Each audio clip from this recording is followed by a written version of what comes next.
está um pouco mais para o G20, né, dos emergentes, do que o G20 do G5 ou G7. Né? Desculpe, mas enfim, para concluir minha participação. Muito obrigado, professor José Flávio. Eu vou passar a palavra para o professor João, lembrando que nós temos uma outra mesa às 11 horas. Então, tenho 2 minutos, isso. Eu achei muito interessante a colocação da Mônica, a qualificação dos BRICS como uma força conservadora no sistema internacional.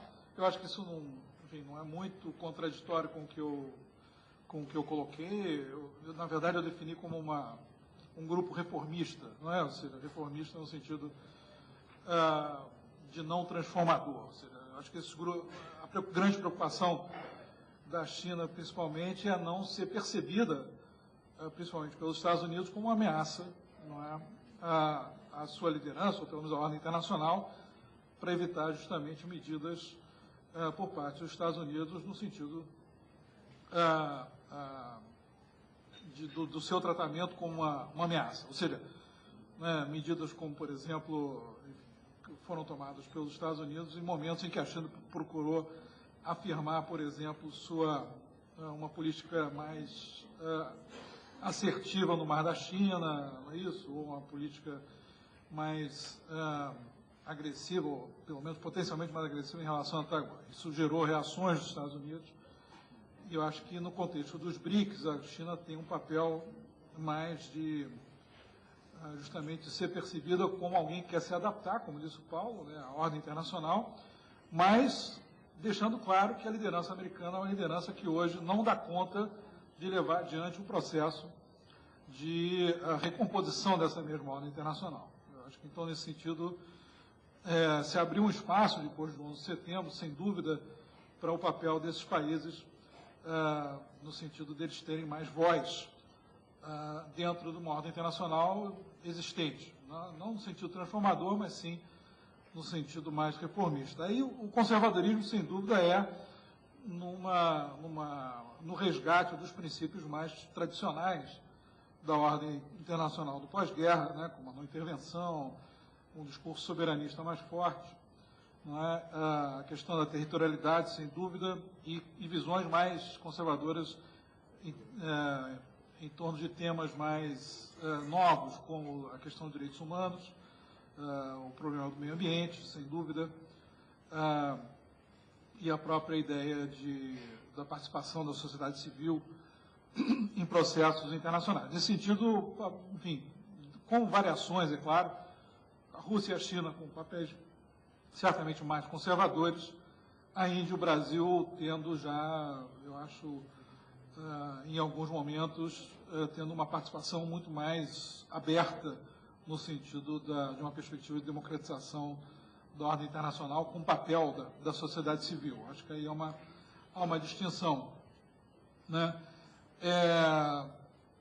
Com relação à pergunta do Carlos sobre democratização, assim, ainda dentro dessa ideia, né, de que a questão a concepção da democratização enquanto multipolaridade é uma concepção convencional e, enfim, um tanto quanto conservadora e estadocêntrica, não é isso? Ela não foge dos princípios característicos do sistema internacional, ou seja, dos condicionantes estruturais do sistema internacional, que é de que sua governança é uma governança que tem que ser feita por poucos. Então, assim, há constrangimentos na democratização via multipolaridade, se você quiser, constrangimentos são uma ampliação muito grande no número de atores, de players. Não é isso?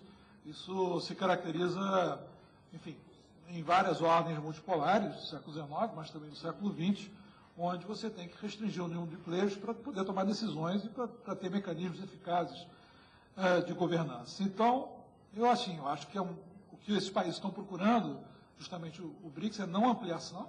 O discurso aqui da Edileuza, do embaixador Edileuza, é justamente que a posição brasileira é pela não ampliação, para justamente encontrar uma agenda comum, para ser possível encontrar temas de interesse comum capazes de ser objeto de coordenação, uma coordenação efetiva. Então, nesse sentido, já existe o G20, né? Mas os países do BRICS veem a limitação do G20 para justamente levar adiante agendas mais propositivas. da reforma das instituições, a criação de uma nova padrão monetário de referência e assim por diante. Então, assim, ver democratização com multipolaridade não é realmente democratização, é redistribuição de poder, ok? Então, por isso que a dimensão normativa é uma dimensão narrativa realista, se você quiser, desse ponto de vista. Tá? Transformação sem guerra, né, como o Paulo estava propondo, enfim, o Paulo acredita na ordem liberal, acredita que ela está colocada, eu tendo a concordar com ele no sentido assim, que de fato esses países, a política desses países é uma política de adaptação à ordem liberal, sem dúvida. Não é uma política de desafio a ela. O grande problema, e concordo plenamente, a questão da Líbia, que foi colocada, né, como um momento de contestação, digamos assim, dos BRICS, digamos assim, ao regime de uso da força agora na ordem liberal do pós-Guerra Fria, né, digamos assim, um momento tímido que mostra claramente as limitações e os constrangimentos sistêmicos dos BRICS para atuarem em questões difíceis, como questões relativas ao uso da força. Então, assim, é uma abstenção, não há capacidade de evitar que a França, os Estados Unidos, enfim, a Europa, bombardeiem a Líbia, porque, enfim, o Gaddafi está na hora de tirar o Gaddafi. Enfim, é basicamente isso, né? Mas, ao mesmo tempo, um outro elemento interessante. Quer dizer, os Estados Unidos, o presidente Obama vai ter que decidir, até o dia 20 de maio, se os Estados Unidos continuam nessa operação, porque ele precisa de uma aprovação do Congresso americano para dar continuidade a operações que envolvam tropas americanas, enfim, no plano internacional. O que isso significa? Eu acho que vai haver constrangimentos internos, domésticos importantes, à participação dos Estados Unidos nessa operação, o que denota, mais uma vez, o enfraquecimento da liderança, eu acho, americana, nessa ordem internacional. É claro, né, se a gente toma uma perspectiva um pouquinho mais pós-estruturalista, se você quiser, do papel disciplinador da ordem liberal, você pode dizer que a ordem liberal vai continuar simplesmente com outros atores, que serão esses BRICS normatizados, não é isso? Eles vão entrar na linha, não é isso? E reproduzir, não só, como disse a Mônica, né, o sistema capitalista com menos turbulências, mas vão reproduzir um sistema capitalista, inclusive, né, que vai ter um novo ciclo de acumulação, né, bastante vigoroso, sem os inconvenientes da democracia liberal, pelo menos no plano doméstico. Ok? É isso. Bom, agradeço então a participação do professor José Flávio Sombra Saraiva, professor titular da UNB, presidente da ABRE, Associação Brasileira de Relações Internacionais, ao professor João Pontes Nogueira, diretor do IRI, e à professora Mônica Rez, pelas contribuições, e convido a todos para a próxima mesa redonda, cooperação científica e tecnológica entre os BRICS. Muito obrigado.